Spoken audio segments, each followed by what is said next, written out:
భారతదేశం అతిపెద్ద ప్రజాస్వామ్య దేశం. ప్రపంచ దేశాలలో మన భారతదేశం పెద్ద ప్రజాస్వామ్య దేశంలో మనది ఒకటి. కాబట్టి మనకు ఓట్ అనేది చాలా ముఖ్యం.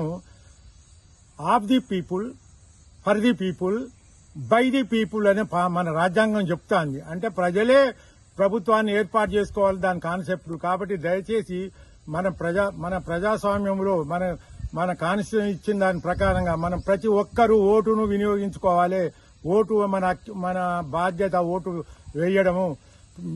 ఓటు ఎంత విలువైందంటే మన ప్రభుత్వాన్ని ఏర్పాటు చేయడానికి నీ యొక్క బాధ్యతగా గుర్తించి మంచి వ్యక్తులకు మాత్రం ఓటు వేయాలి. అమ్ముడు పోకుండా, తినుడు తాగుటానికి పైసలకు అమ్ముడు పోకుండా, ఓటును దుర్వినియోగం కాకుండా.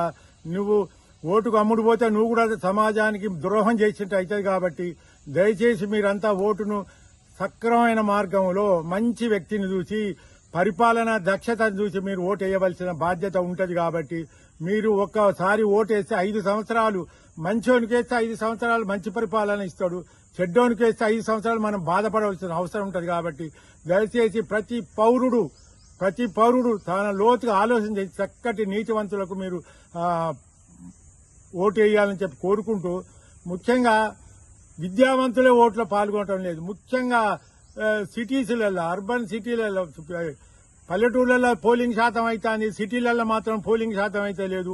అంటే మనోళ్ళు చదువుకున్న ప్లేసులనే మనకు ఓటు ఎక్కువ వినియోగించలేదు. కాబట్టి దయచేసి I request all the intellectuals, all the educated people to go to give your vote to a good person to avoid illegal activities. I request the voters to ప్రతి మానవుడు, ప్రతి ఓటర్ తప్పకుండా ఓటు వినియోగించుకోవాలని చెప్పి నేను ప్రాధేయపడుతూ ఐ అప్పీల్ ది ఓటర్స్